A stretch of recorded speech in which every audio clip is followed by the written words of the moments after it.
ஆண்டவர் இயேசு கிறிஸ்துவின் நாமத்தில் எங்களை வாழ்த்தி இந்த நாளில் நாங்கள் தேவனுடைய செய்தியாக ஜெபம் வேண்டுதல்களை குறித்து நாங்கள் பார்க்க இருக்கிறோம். இந்த நேரத்திலே பழைய ஏற்பாட்டு காலத்திலே அவர்கள் ஜெபித்து ஆண்டவரிடத்திலே விண்ணப்பம் செய்து தேவனுடைய ஆசீர்வாதங்களை பெற்றுக்கொண்ட சம்பவங்களை, அதன் மூலமாக புதிய ஏற்பாட்டிலே எப்படி நடந்தது என்பதையும் பழைய பாட்டை புதிய பாட்டையும் இன்றைக்கு நாங்கள் தியானிக்க இருக்கிறோம்.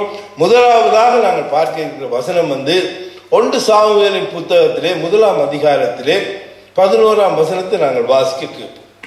சேனைகளின் கர்த்தாவே, தேவரில் உம்முடைய அடியாளின் சிறுமையை கண்ணோக்கி பார்த்து உம்முடைய அடியாளை மறவாமல் நினைந்தருளி உமது அடியாளுக்கு ஒரு ஆண் பிள்ளையை கொடுத்தால் அவன் உயிரோடு சால நாளும் நான் அவனை கர்த்தருக்கு ஒப்புக் கொடுப்பேன். அவன் தலைமையின் சவன் கத்தி படுவதில்லை என்று பொருத்தனை பண்ணினான். ஆமென். இந்த பொருத்தனை அன்னாள் பிள்ளை இல்லாதிருந்தாள். பிள்ளை இல்லாதிருந்து அவள் மிகவும் துயரப்பட்டு அங்கே தேவாலயத்திலே முறையிடுகிறது நாங்கள் பார்க்கணும்.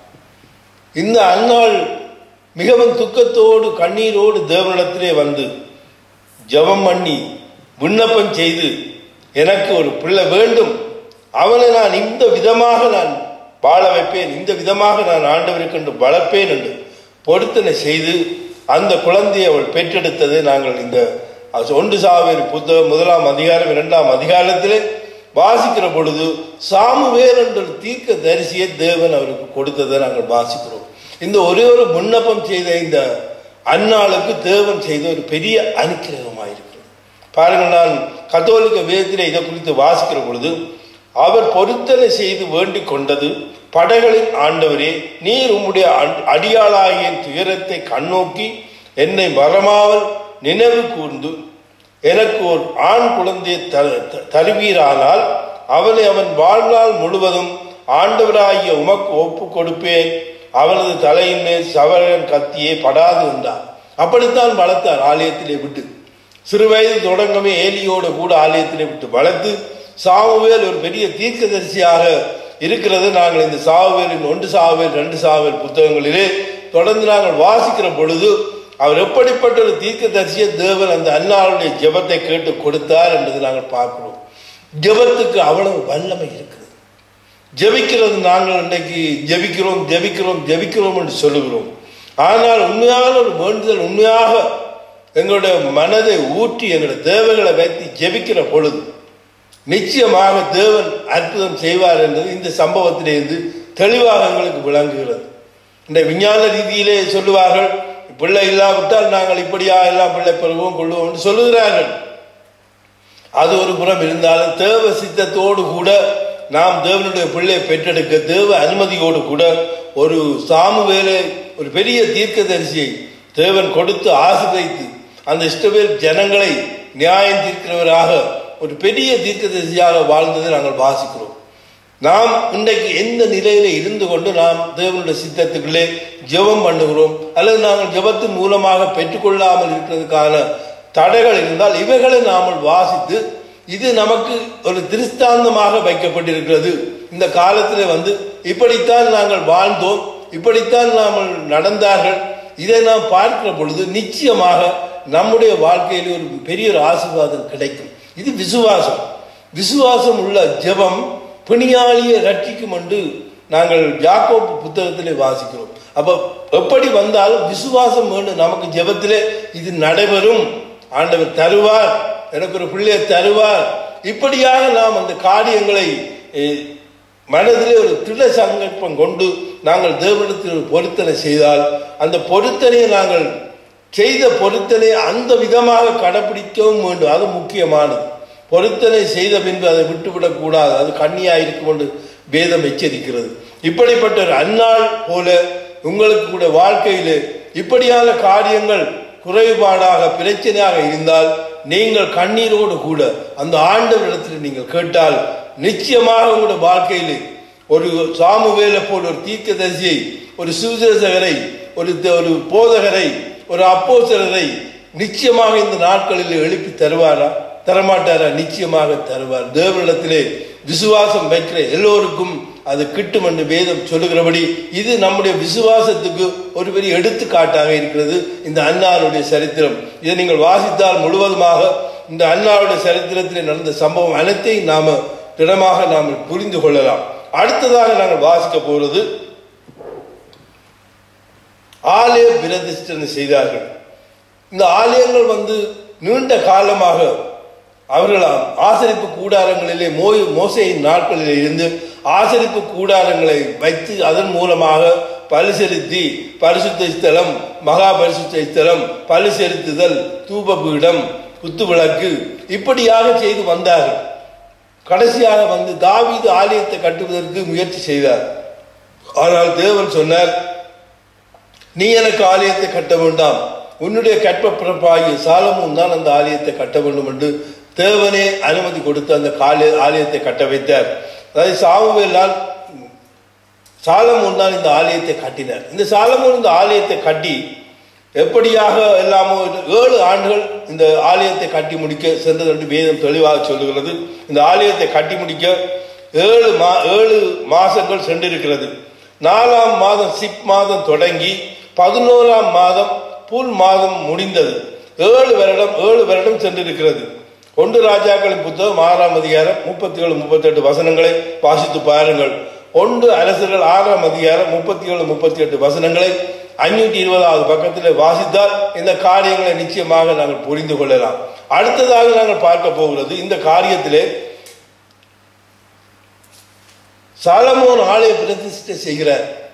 சாலமோனுடைய ஆலயம் கட்டி முடிந்தவுடனே ஒரு ஆலய பிரதிஷ்டை செய்ய வேண்டும் என்று விரும்பி எல்லா ஜனங்களையும் கூட்டி ஆலயத்துக்கு பலி செலுத்தின சம்பவங்களை நாங்கள் வாசிக்கிற பொழுது 2 நாளாகமம் 7ஆம் அதிகாரம் 1ஆம் வசனத்தை வாசிப்போம்.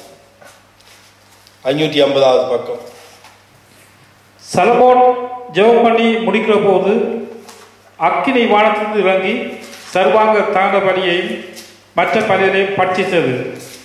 கர்த்தருடைய மகிமை ஆலயத்தை நிரப்பிற்று. வாசிங்க தொடர்ந்து.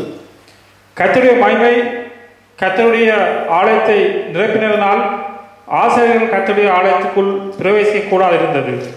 பார்த்தீர்களா, இந்த வல்லமை அங்கே இறங்கினதை நாங்கள் பார்க்கிறோம். ஆனால் இது கத்தோலிக்க வேதம் எப்படி சொல்லுகிறதுன்னு சொன்னா மிகவும் அருமையாக எழுதப்பட்டிருக்கிறது. கத்தோலிக்க வேதத்தில் அந்த அக்கினி எப்படியாக இறங்கி அந்த இதை பட்சித்ததுன்னு சொன்ன 2 நாளாகவும் 2 குறிப்புகளில் நாங்கள் பார்க்கிற பொழுது 7ஆம் அதிகாரத்திலே மிகவும் தெளிவாக எழுதப்பட்டிருக்கு.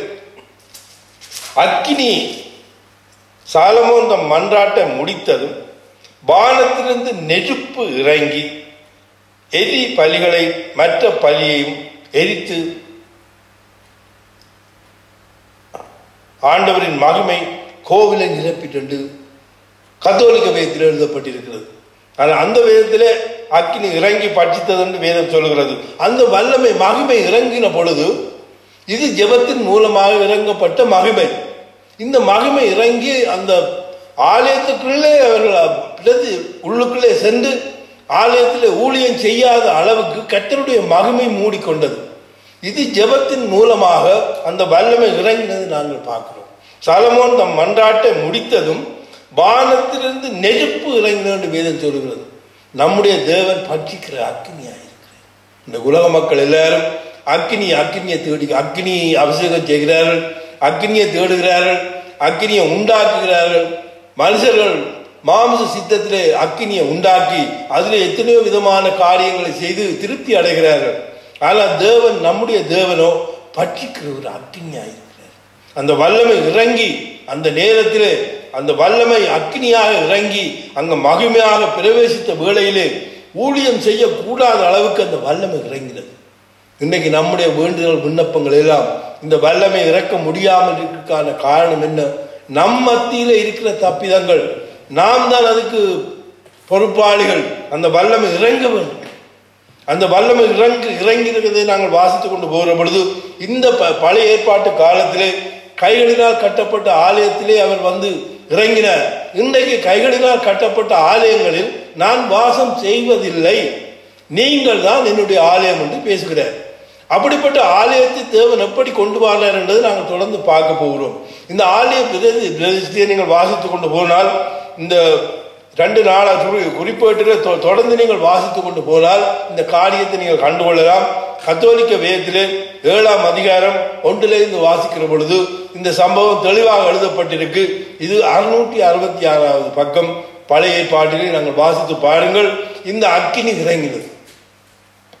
இன்றைக்கும் இந்த அக்கினி இருக்கிற இந்த உலகத்திலே ஆண்டவராய் இயேசு கிறிஸ்து சொன்னார். லூக்கா 12ஆம் அதிகாரம் 49 ஒரு காரியத்தை சொன்னார். இதோ பூமியிலே நான் அக்கினியை போட வந்தேன், இப்பொழுது பற்றி எறிய வேண்டும் என்று விரும்புகிறேன். ஆகிலும் நான் முழுக வேண்டிய ஒரு ஸ்நானம் உண்டு, அதுவரை நொறுக்கப்படுகிறேன் என்று சொன்னாரா இல்லையா? சொன்னார். இயேசு கிறிஸ்து கல்வாரி சிலுவையிலே தன்னை நொறுக்கிற பிறகு, தன்னுடைய ஆவியை கொடுத்த பிறகு, அந்த ஆவி ஒரு அக்கினியாக இறங்கும் என்று அவர் சொன்னார். அந்த அக்கினி தான் பெந்தெகோஸ்தே நாளையில இறங்கின அக்கினி மயமான பிரிந்த நாவல் போல இறங்கினதா இல்லையா? இறங்கினது. அதே அக்கினியைத்தான் போட வந்தார். பழைய ஏற்பாட்டு காலத்திலே அக்கினி இறங்கினது. அந்த அக்கினி இறங்கி அந்த நேரத்திலே அந்த ஆலயத்துக்குள்ளே மகிமையா ஒரு புகை போன்ற ஒரு வல்லமை அந்த ஆலயத்துக்குள்ளே நிரப்பினது. அந்த கர்த்தருடைய மகிமை அந்த இஸ்ரவேல் ஜனங்களோடு அவர் வாழ்ந்து கொண்டிருக்கிற காலத்திலே பகலிலே மேகஸ்தம்பமாகவும் இரவிலே அக்கினி ஸ்தம்பமாக இருந்து அந்த ஜனங்களை பாதுகாத்து வழிநடத்தின. ஒரு நாள் 2 நாள் அல்ல, 40 ஆண்டுகளாக வான மன்னாவை பொழிந்து அக்கினி ஸ்தம்பத்தினாலும் மேகஸ்தம்பத்தினாலும் கண்மலையின் தண்ணீரினாலும் சமுத்திரத்து காடுகளினாலும் அவளை போஷித்தாரா இல்லையா? போஷித்தார். வனாந்திரத்திலே லட்சக்கணக்கான மக்களுக்கு, கிட்டத்தட்ட 3 மில்லியன் மக்களுக்கு எங்கிருந்து எந்த கண்டனிலும் கொண்டு கொடுக்க இயலாத அளவுக்கு தேவனுடைய வல்லமை இறங்கி வான மன்னாவாலே போஷித்து வழிநடத்துகிற அக்கினியாக பாதுகாத்த அந்த தேவன் இருக்கிறார். இரவிலே அக்கினி ஸ்தம்பம், பகலிலே மேக ஸ்தம்பம், பகலிலே கடுமையான வெயில், இரவிலே இருட்டு, அதற்காக மேக ஸ்தம்பம் வெளிச்சம் எரிந்து கொண்டே இருந்தது. அதே தேவன் இன்றைக்கும் அதே தேவன் தான் இருக்கிறார். இன்றைக்கு இந்த மக்களுடைய ஆராதனைகள், வேண்டுதல்கள், வழிநடத்தல்கள் எதை செய்து கொண்டு இருக்கிறார்கள்? தீபாராதனை செய்கிறார்கள். பாருங்கள், மக்கள் அறியாமையினாலே நம்முடைய தேவன் பற்றிக்கிற அக்கினி கேட்டால் இறங்கி வரும் அந்த அக்கினி. இந்த அக்கினியை குறித்து இன்னும் ஒன்றை நாங்கள் பார்க்கிற பொழுது தெளிவாக பார்க்கலாம். இந்த அக்கினி இறங்கும், கட்டாயம் இறங்கும். எபிரேயர் 13ஆம் அதிகாரம் கடைசி வசனம் சொல்லுகிறது, நம்முடைய தேவன் பற்றிக்கிற அக்கினியா இருக்கிறார்கள்.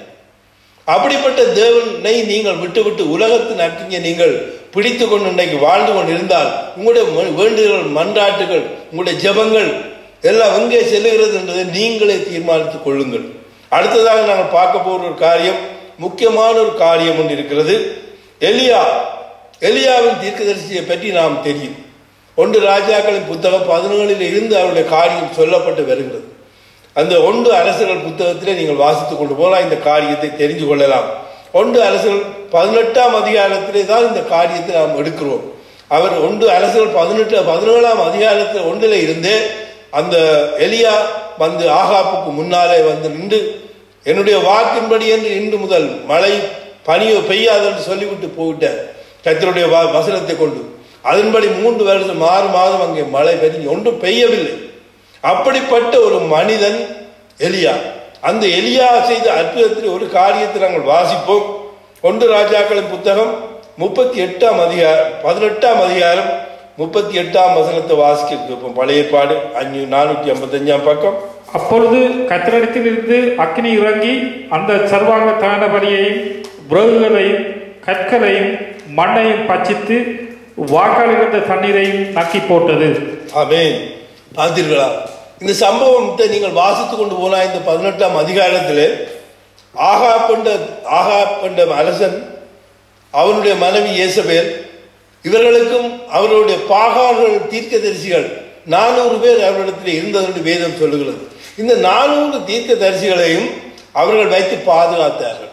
இந்த எலியா வந்த பொழுது என்ன சொன்னார்கள் சொன்னா, அந்த 400 பாகால் தீர்க்கதரிசிகளையும் 1 ராஜாக்கள் 18-19 வசனத்தில் இந்த காரியத்தை எழுதப்பட்டிருக்கிறது.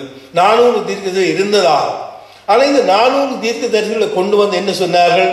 அவர்கள் ஒரு சபதமிட்டார்கள், நாங்கள் பலிபீடத்தை கட்டி அதிலே விறகுகளை அடுக்கி அதிலே நீர் வார்த்து நாங்கள் சன்னதம் செய்வோம், அப்பொழுது எங்களோட தேவன் வந்து நிச்சயமாக இந்த பலிபீடத்தில் இறங்குவார்னு சொல்லி பெரிய போராட்டம் நடந்து கொண்டிருந்த 18ஆம் அதிகாரத்தை வாசிக்கிற பொழுது தெரியும்.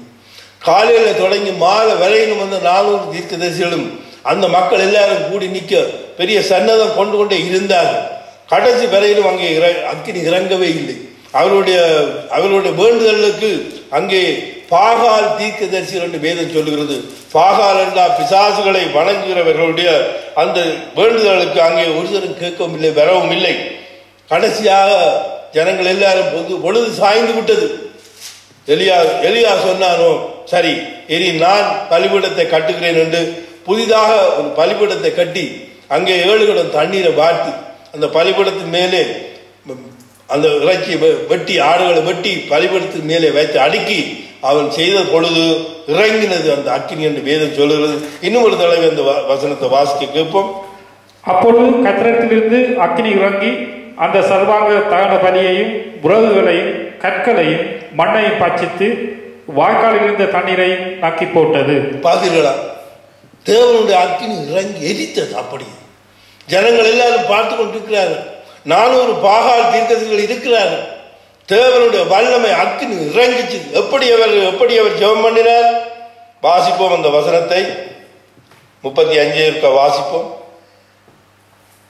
அப்பொழுது தண்ணீர் பலிபீடத்தை சுற்றிலும் ஓடினது, வாய்க்காலையும் தண்ணீரால் நிரப்பினார். அடுத்த வசனம். அந்தி பலி செலுத்தும் நேரத்திலே தீர்க்கதரிசியாகிய எலியா வந்து, ஆபிரகாமுக்கும் ஈசாக்குக்கும் யாக்கோபுக்கும் தேவனாகிய கர்த்தாவே, இஸ்ரவேலிலே நீர் தேவன் என்றும் நான் உம்முடைய ஊழியக்காரன் என்றும் நான் இந்த காரியங்களை எல்லாம் உம்முடைய வார்த்தையின்படியே செய்தேன் என்றும் இன்றைக்கும் விளங்க பண்ணும். கர்த்தாவே, நீர் தேவனாகிய கர்த்தர் என்றும் தேவரீர் தங்கள் இருதயத்தை மறுபடியும் திருப்பீர் என்றும் இந்த ஜனங்கள் அறியும்படிக்கு என்னை கேட்டருளும் என்றார். ஆமென். பார்த்தீர்களா? ஆபிரகாம் ஈசாக்கு யாக்கோபின் தேவனாகிய தேவனை விண்ணப்பம் செய்தார். ஆபிரகாம் ஈசாக்கின் தேவன், அந்த எலியாவின் தேவன் அக்கினி இறங்கி பட்சித்தது. கத்தோலிக்க வேதம் எழுதப்பட்டிருக்கிறது. 548 பக்கம் 1 அரசர்கள் 18ஆம் அதிகாரத்திலே சொல்லப்படுகிற காரியத்தை வாசிக்கிற பொழுது, உடனே ஆவிக்கு ஆண்டவரின் நெருப்பு இறங்கி அந்த எரி பலியையும் விறகு கட்டைகளையும் கற்களையும் மணலையும் சுட்டெரித்து வாய்க்கால்களின் நீரையும் வற்ற செய்தது என்று வேதம் சொல்லுகிறது. இதுதான் தேவன், நம்முடைய தேவன் பட்சிக்கிற அக்கினி. நாம் வேண்டுதல் செய்கிறோம், ஜெபம் செய்கிறோம். ஆண்டவர் இயேசு சொன்னார், பரலோகத்திலே இருக்கிறவங்கள் பிதாவே என்று ஜெபம் பண்ணுங்கள் என்று. நம்முடைய தேவன் பரலோகத்தில் இருந்தார், இப்பொழுதோ நம் மத்தியிலே இருக்கிறார். அதான் இயேசு என்றால் தேவன் நம்மோடு இருக்கிறார் என்று அர்த்தமாம் என்று. இதே அக்கினி இறங்கி என்ன விதமாக பட்சித்து அந்த மக்கள் மத்தியிலே பெரிய அற்புத அடையாளங்களை செய்தது மாத்திரமல்ல, நீங்கள் பார்த்து கொண்டு போனால் இந்த பாகால் தீர்க்கதரிசிகள் எல்லோரையும் வந்து அப்படியே கொண்டு போட்டார்கள் என்று வேதம் தெளிவாக சொல்லுகிறது. இந்த பாகாலுடைய தீர்க்கதரிசிகள் எல்லோரையும் 1 அரசர்கள் 18ஆம் அதிகாரம் 40ஆம் வசனத்திலே வாசித்து பார்ப்போம், இவர் என்ன நடந்தது என்று சொல்லி. 40ஆம் வசனம். அப்பொழுது எலியா அவர்களை நோக்கி, நீங்கள் பாகாலின் பொய் வாக்கி எவரும் தப்பியோடாதபடி அவர்களை பிடியுங்கள் என்றார். மக்கள் அவர்களை பிடித்து கொடுக்க எலியா அவர்களை கீசோன் ஓடைக்குள்ளே கொண்டு போய் அங்கே கொண்டு போட்டார். அவ்வளவு பேரையும் வெட்டி கொண்டு போட்டார். பொய் தீர்க்கதரிசிகள் போல் இன்றைக்கும் உலகத்திலே கள்ள தீர்க்கதரிசிகள், பொய் தீர்க்கதரிசிகள் நிறைய இருக்கிறார்கள். இந்த பழைய ஏற்பாட்டு காலத்திலே நடந்த சம்பவங்களை நீங்கள் தெளிவாக பார்த்து, இன்றைய காலகட்டத்திலே இப்படிப்பட்ட மக்கள் தோன்றுவார்கள். இப்படியான அக்கினி இயேசு கிறிஸ்துவின் நாமத்திலே நீங்கள் அக்கினியை இறக்கிறவர்களாக தேவனுடைய வேண்டுதலின்படி தேவனை வேண்டுகிற பொழுது நிச்சயமாக கள்ள போதகர்கள், கள்ள தீர்க்கதரிசிகள், கள்ள சுவிசேஷர்கள் எழும்புவார்கள். வேதம் எச்சரிக்கிறபடி கள்ள கிறிஸ்துகள் எழும்பி கூடுமானால் தெரிந்து கொள்ளப்பட்டவர்களை வஞ்சிப்பார்கள் ஆண்டவர் எச்சரித்ததன்படி நீங்கள் கவனமாக இருந்து இவர்களுக்கு செவி கொடுத்து உங்களுடைய வேண்டுதல் எல்லாம் தேவ சித்தத்தின்படி நடக்கும்படியாக நான் ஆண்டவரிடத்தில் ஒப்படைக்கிறேன். பொறுப்பேறுங்கள், வழிநடத்துகிறேன். ஆமென்.